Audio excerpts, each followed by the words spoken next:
పశ్చిమ గోదావరి జిల్లా నర్సాపురం మండలం సీతారామపురంలో హెలికాప్టర్ రైడ్ను ప్రారంభించారు ప్రభుత్వ విప్ బొమ్మిడి నాయకర్. అనంతరం హెలికాప్టర్లో ఆయన గగన విహారం చేశారు. ప్రజలకు వినోదాన్ని అందించడంతో పాటు పర్యాటకాన్ని ప్రోత్సహించే ఉద్దేశంతో హెలికాప్టర్ సేవలను తీసుకొచ్చినట్లు చెప్పారు ప్రభుత్వ విప్. కోనసీమ జిల్లాలోని గోదావరి అందాలతో పాటు సాగర తీర అందాలను ఆస్వాదించేందుకు ఈ రైడ్ ఆహ్లాదాన్ని ఇస్తుందని తెలిపారు. ఈ హెలికాప్టర్ రైడ్ స్వర్ణాంధ్ర కాలేజ్ నుండి అంతర్వేది నరసింహస్వామి దేవాలయం చుట్టూ తిరిగి స్వర్ణాంధ్రకి వస్తుందని తెలిపారు బొమ్మిడి నాయకర్.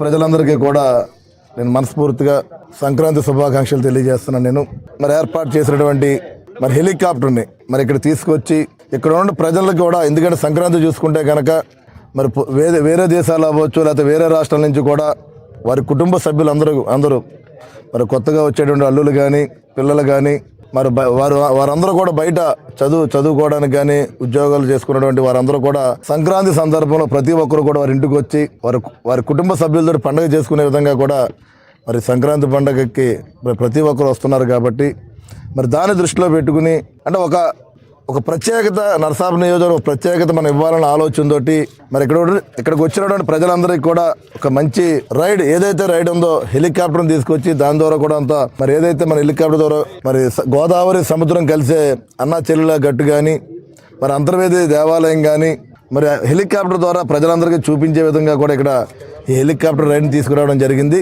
సరదాగా మీ కుటుంబ సభ్యులతోటి ఇవాళ మన ప్రతి విషయంలో కూడా ఎంజాయ్ చేస్తున్నాం.